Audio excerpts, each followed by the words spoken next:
Abríamos la semana con la estampa que muchos esperaban desde hacía meses, la del frío, la nieve y sobre todo la lluvia que deja atrás de sí incidentes muy llamativos como la de un ferry durante días atrapado a solo unos metros de la costa.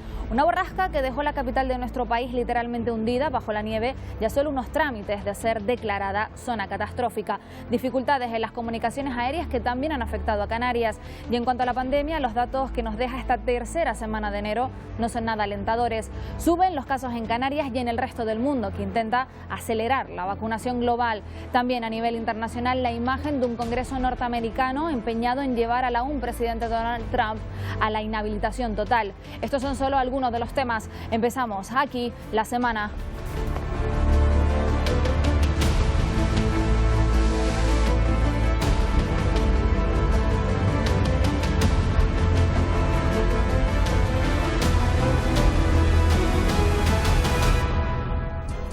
Hola, ¿qué tal? ¿Cómo están? Estos son solo algunos de los asuntos a los que han dedicado mucho tiempo los compañeros de los servicios informativos de esta casa, pero además queremos profundizar en otros temas de plena actualidad, como en los avances de la ciencia para luchar contra la pandemia o en las pérdidas económicas que sufren muchos negocios y empresas a medida que pasan los meses de pandemia. Hoteles y restaurantes son los más visibles, pero además, Raquel Pérez, otros sectores como la artesanía, los gimnasios o las agencias de viaje, muchas de ellas abocadas a la quiebra. Esta semana hemos podido testear cómo siguen afectando las restricciones derivadas de la pandemia a los trabajadores y autónomos de las actividades económicas más afectadas. El primer sector que se nos viene a todos a la mente es sin duda el del turismo, también la hostelería, pero hay muchos más y lo hemos podido comprobar en un reportaje en el que hemos salido a la calle para conocer cuáles son sus impresiones y reivindicaciones. Algunos acumulan más de 10 meses cerrados. Ya les adelanto que la incertidumbre hace mella y cada vez son más los autónomos que reconocen que no saben si van a poder continuar con sus negocios. Su gran esperanza es la ciencia. Los investigadores continúan avanzando en las vacunas y buscando fármacos que ayuden a curar la COVID-19. Si para la mayoría el año 2020 va a ser recordado como un año muy negativo, ocurre todo lo contrario para los científicos. Para ellos ha sido un año de crecimiento y esplendor. Hacemos balance de los principales hitos científicos del 2020. Será aquí en la semana, en solo unos minutos. Comenzamos con la evolución de los datos de la pandemia en las islas. Canarias es una de las comunidades menos afectadas por el momento por la tercera ola de contagios de COVID-19 en nuestro país, pero los datos de la última semana no son nada positivos. De estar en torno al centenar de casos diarios, Sanidad ha pasado a comunicar más de 350 los últimos días. La incidencia acumulada a los 7 días en Canarias se sitúa en torno a los 90 casos por cada 100.000 habitantes. Preocupan los datos de Gran Canaria y Lanzarote, esta última ya en nivel 3 desde el jueves. El Consejo de Gobierno acordó elevar también en Fuerteventura sus restricciones, aunque al nivel 2. Esta semana, y tras los usuarios de los centros sociosanitarios, se continuaba con la vacunación del personal del Servicio Canario de Salud, algo que ha permitido multiplicar el ritmo de vacunaciones. Según la Consejería de Sanidad, en los primeros días de campaña se ha vacunado a más de 7.000 trabajadores que conforman el grupo 2 de la estrategia de vacunación contra la COVID-19 en España como población prioritaria. Entre los vacunados, el jefe de Epidemiología y Prevención de la Dirección General de Salud Pública, Amos García, que se mostró realmente emocionado por recibir la vacuna. Y francamente emocionado porque son mucho tiempo aguantando el peso terrible de la pandemia, mucho tiempo viendo a gente sufrir, viendo a los compañeros trabajar a destajo. Canarias ha puesto casi el 100% de las vacunas contra el coronavirus. El plan de vacunación cumple con los objetivos del gobierno. De las 44.000 dosis que han llegado, se habrán puesto 40.000 cuando acabe el viernes. Este domingo comienzan a inocular la segunda dosis a las personas mayores de residencia y personal de centros sociosanitarios.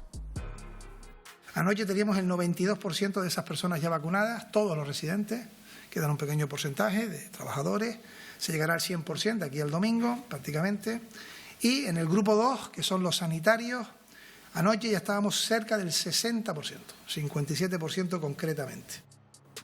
Y a nivel nacional, mientras un 1% de la población española está ya vacunada contra la COVID-19. La incidencia acumulada en 7 días sigue aumentando en nuestro país y ya supera los 300 casos por cada 100.000 habitantes. Comunidades como Madrid, Castilla y León y Andalucía anuncian ya el endurecimiento de sus restricciones y piden al Gobierno central, debido al aumento de los ingresos en los hospitales, que autorice el confinamiento domiciliario. Unas cifras que supera el país más afectado por la pandemia. Estados Unidos, donde en Nueva York la cifra de fallecidos ya supera los los 40.000. Una tercera ola que también afecta a Francia, con más de 24.000 ingresos hospitalarios en solo 24 horas. También esta semana, récord de fallecidos en Reino Unido y Alemania. Y en el noroeste de China, después de 8 meses sin fallecidos, hay una nueva víctima mortal. Las autoridades de la provincia de Hebei ya han confinado a casi 5 millones de personas para evitar la expansión de la COVID-19. Esta semana se cumple un año desde que la Organización Mundial de la Salud recibiera de China la secuenciación del genoma de la COVID-19. A lo largo de los últimos 12 meses, el mundo de la investigación no ha parado para determinar, por ejemplo, cómo prevenir el contagio o cómo ayudar a las personas más afectadas por el virus. Una revolución que también se ha vivido aquí, en los hospitales de Canarias.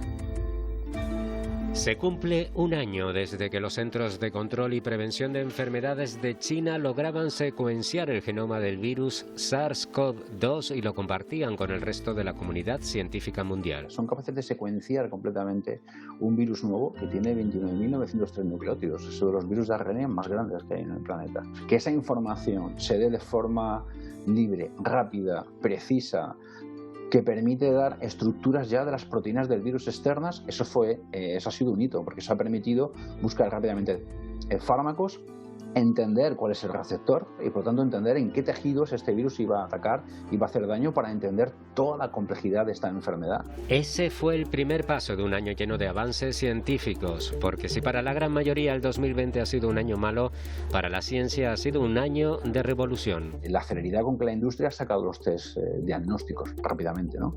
Y cómo ha pasado esta información del desarrollo de inmunógenos, de diseños de vacunas que nos están llegando ahora. Para mí claramente es el año de los hitos científicos, entender ya que esto es un virus donde nosotros somos ya el primer transmisor, e identificar que es un virus que se transmite por el aire en forma de aerosol, eso ha sido también un gran hito. Canarias no ha estado al margen de este desarrollo científico. Investigadores de las islas han participado en estudios de prestigio internacional. Hay grupos científicos de nuestros hospitales canarios que forman parte de consorcios y de hecho, por ejemplo, la revista Nature no hace mucho ha hecho un resumen que hace todos los años, ¿no? De los 10 mejores artículos o trabajos científicos internacionales, de los cuales 2 corresponden a los trabajos científicos en Science, donde han participado equipos de nuestros hospitales y científicos de nuestros hospitales canarios. Precisamente en las islas se está desarrollando un programa innovador a partir del plasma de pacientes COVID que ya han recibido el alta y han generado anticuerpos.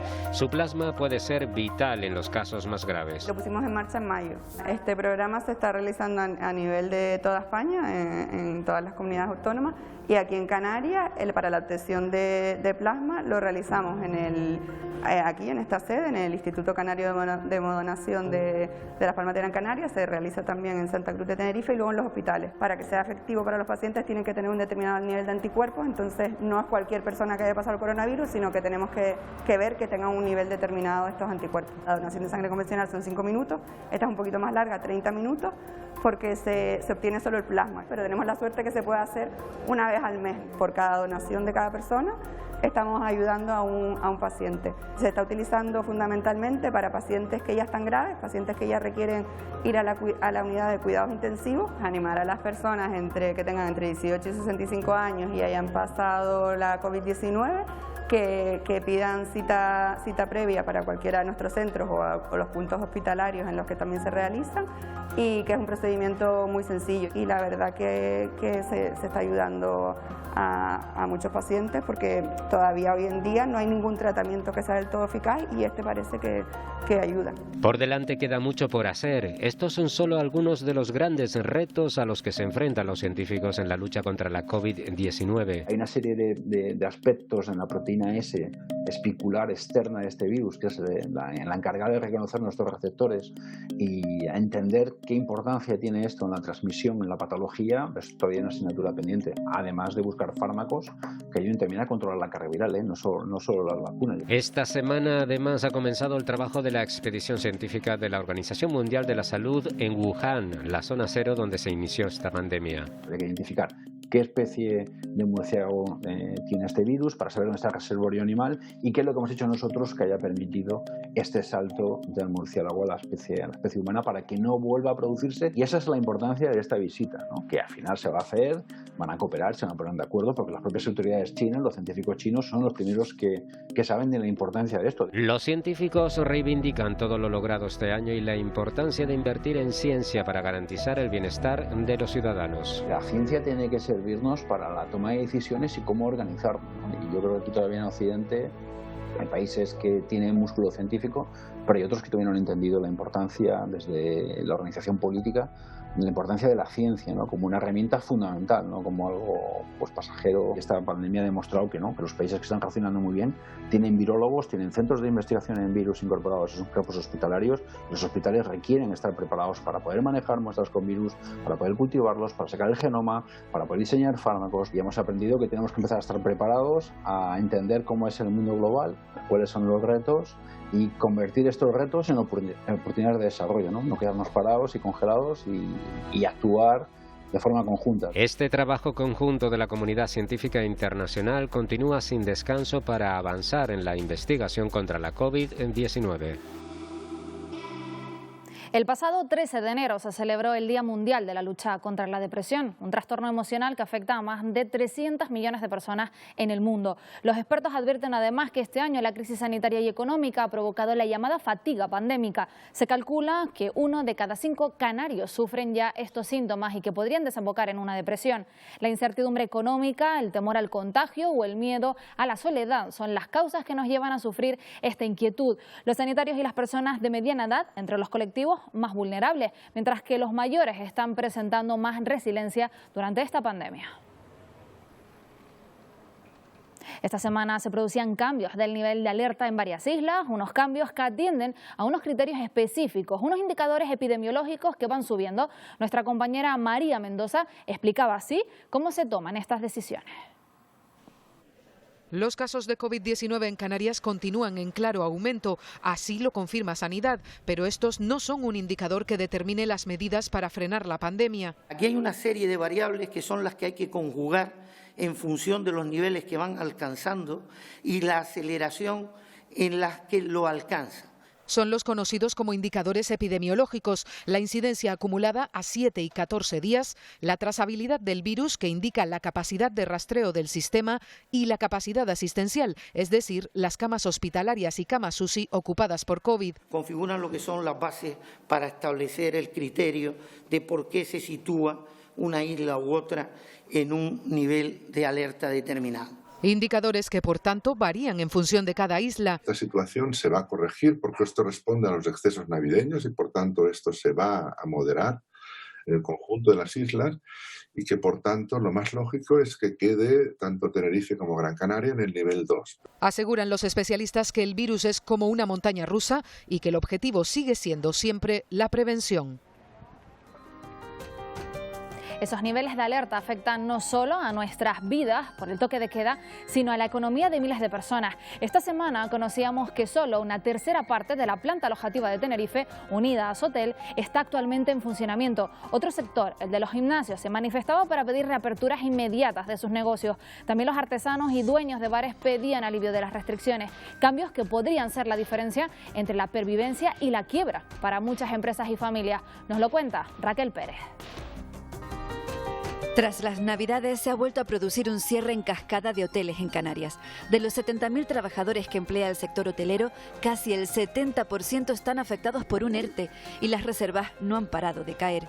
Solo en Tenerife, que lleva en semáforo rojo desde septiembre, han vuelto a cerrar más de 30 hoteles. Las empresas no pueden seguir haciendo frente a pagos de impuestos, de parte todavía de esos seguros sociales, de facturas que cuando están en un contexto de cero ingresos. Cadenas que han abierto para las Navidades ya van a cerrar otra vez. La situación es muy halagüeña, apenas un 36% de las plazas alojativas en Tenerife están abiertas y con unas ocupaciones muy bajas. Vamos a terminar por fin con una ocupación seguramente en los próximos 2 meses, si no cambian las cosas, alrededor del 5%. Situación muy complicada también la que viven las agencias de viajes. Desde marzo del año pasado, su facturación ha caído un 90%. El año ha comenzado bastante mal. El Reino Unido ya ha notificado el nuevo confinamiento a sus paisanos. Compañías aéreas como Canary Fly, que han suspendido operaciones y han avanzado que hasta el 21 de marzo y desde el 11 de febrero no van a tener operaciones de vuelo. Nuestro sector no puede aguantar si no hay actividad turística que nosotros podamos comercializar. Por lo tanto, esas ayudas directas del Estado y del Gobierno de Canarias tiene que llegarnos para nosotros, los empresarios, poder seguir aguantando este año 2021. Ramón, ¿me puede servir, por favor, un nuevo cortado descafeinado? Las restricciones derivadas de la pandemia están afectando duramente al sector de la hostelería, especialmente aquí en la isla de Tenerife. Llevan desde hace casi un mes sin poder utilizar la barra ni atender a los clientes en el interior del local. Aquellos establecimientos que no disponen de terraza se han visto obligados a cerrar.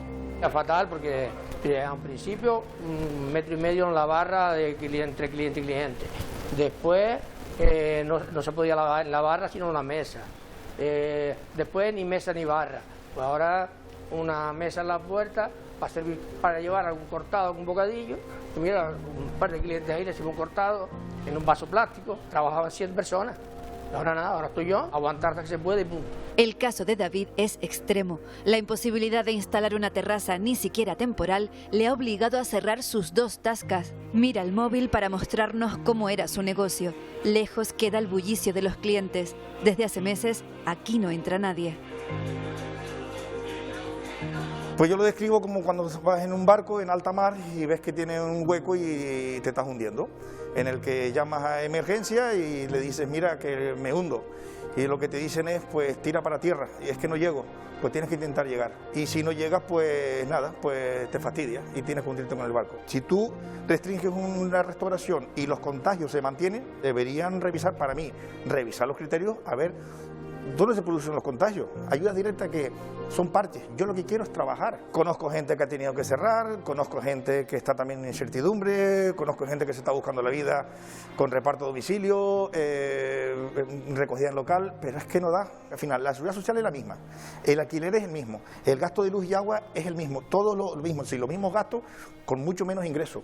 Si ya de por sí ser autónomo no es fácil, al final es una gran aventura, imagínate con estas restricciones. En torno a 400.000 autónomos tienen cerrados en estos momentos sus negocios en España y 1 de cada 3 reconocen pérdidas de más de 30.000 euros. Autónomos como Seven, que regenta un gimnasio. Tengo que abrir, cuando se produzca la reapertura, debiendo dinero. Es decir, yo cerré el 18 de diciembre y hasta el 31 me queda medio mes concesiones que tengo que devolver. Alquileres, sumas impuestos al 100%, asume el autónomo, cierre obligado, no ha aparecido ninguna ayuda. La situación es complicada. Crear una empresa, tener una ilusión, lleva muchos años detrás, muchas horas, muchos sacrificios, para que de repente te das cuenta que eres súper vulnerable, que de nada se puede romper todo. Es un poco triste, la verdad. Precisamente esta semana los propietarios y trabajadores de gimnasios se manifestaban en Santa Cruz de Tenerife para pedir el reinicio de su actividad. Que nos permitan la viabilidad de nuestros negocios, que nos permitan que se analicen las instalaciones como son realmente, la variedad que hay en el sector, desde centros de 100 metros a centros de 2.000 y pico metros, porque si no va a ser inviable. La destrucción del empleo va a ser brutal. Estamos hablando de 2.000 familias que comen de las empresas deportivas y que ahora mismo están en peligro. Que estemos aquí hoy ya no es solo a nivel económico, sino a nivel moral, porque es como empezar de cero otra vez cuando es un sector que estamos haciéndolo todo bien. Nos dedicamos a la salud de las personas, nos importa la salud de las personas y consideramos esta medida injusta. Si no tiramos la toalla es porque llevamos detrás muchos años de esfuerzo y de trabajo y por nuestros propios usuarios que nos apoyan. Otro colectivo que también se ha unido para reclamar sus derechos es el de los artesanos. Marta, artesana joyera, nos cuenta las reivindicaciones del gremio. Se cancelaron todas las ferias del 2020 y también nos excluyeron de las ayudas. Entonces nos hemos visto muchos en una situación apurada porque ni podemos trabajar, que es realmente lo que nosotros queremos, ni nos dan una ayuda. Entonces hay muchas familias que lo están pasando muy mal, familias que viven de la artesanía y se están viendo realmente muy apuradas y abandonadas por las autoridades. Lo que queremos es trabajar, poder hacer ferias. Reivindicamos que se pueden hacer ferias de artesanía con todas las medidas de seguridad. Las ferias de artesanía el 99% son al aire libre, no tienen el aforo de público que puede tener un centro comercial que permanece abierto. Se pueden hacer, de hecho se han hecho en Gran Canaria varias ferias y se ha demostrado que con una distancia de seguridad, las medidas que ya todos conocemos, siguiendo un control del aforo de la gente, no hay ningún problema, se celebran las ferias sin ningún problema. Y esto es solo una pequeña muestra de las actividades económicas afectadas por la pandemia. Hay muchos más: fotógrafos de eventos, caterings, sonidistas, teatros, salas de conciertos, músicos, orquestas, autobares, ocio nocturno, pirotecnia. Todos han visto reducidos considerablemente sus ingresos y afrontan con mucha preocupación un futuro marcado por la incertidumbre.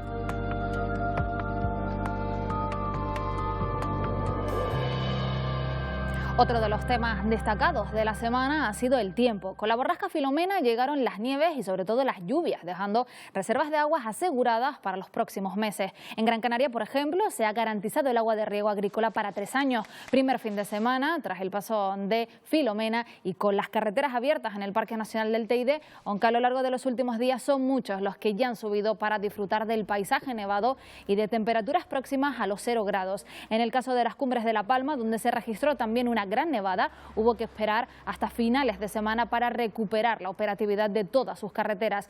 En general, la nieve y la lluvia han caído como tenían que caer y dejan pocos incidentes. A lo largo de toda esta semana hemos estado muy pendientes de lo que ocurría con el ferry de Fred Olsen, atrapado a solo unos metros de atracar en el muelle de Agaete, en Gran Canaria. Tuvo que pasar una semana para recuperar los vehículos y el resto de la carga que iba a bordo. Es una información de Nira Casanova. Está totalmente encallada la marina. Así quedaba atrapado el pasado 7 de enero el buque Ventago Express tras intentar atracar en el puerto de Agaete con la borrasca Filomena sobre el archipiélago. Y es que en ese momento la preocupación era esta.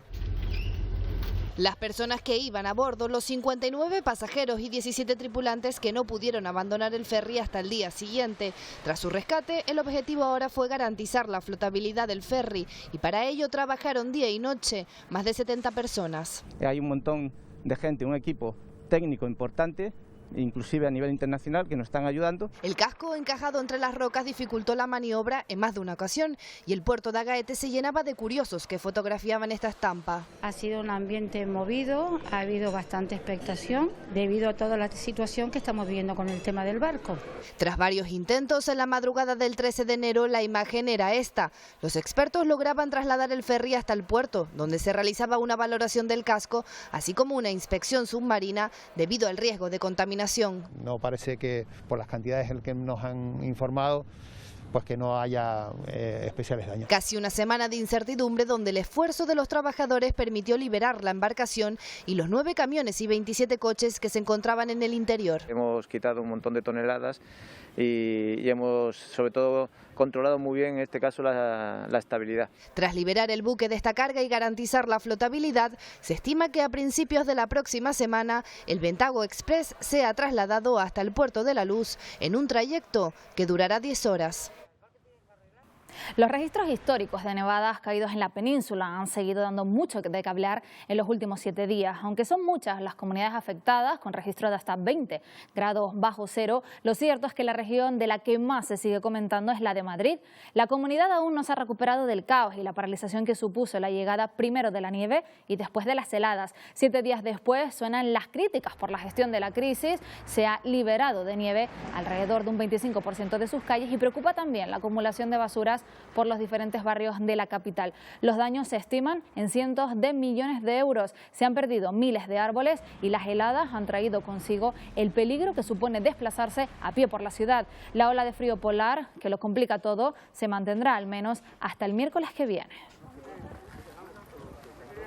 Y donde sí se ha recuperado la operatividad a lo largo de la semana es en Barajas. Compañías como Iberia esperaban volver a la normalidad a partir de este mismo lunes y este fin de semana aún se operaba en torno al 90% de los vuelos habituales. Canarias ha sido una de las muchas regiones afectadas por estas cancelaciones y retrasos, con cientos de pasajeros que tuvieron que esperar varios días para poder volar.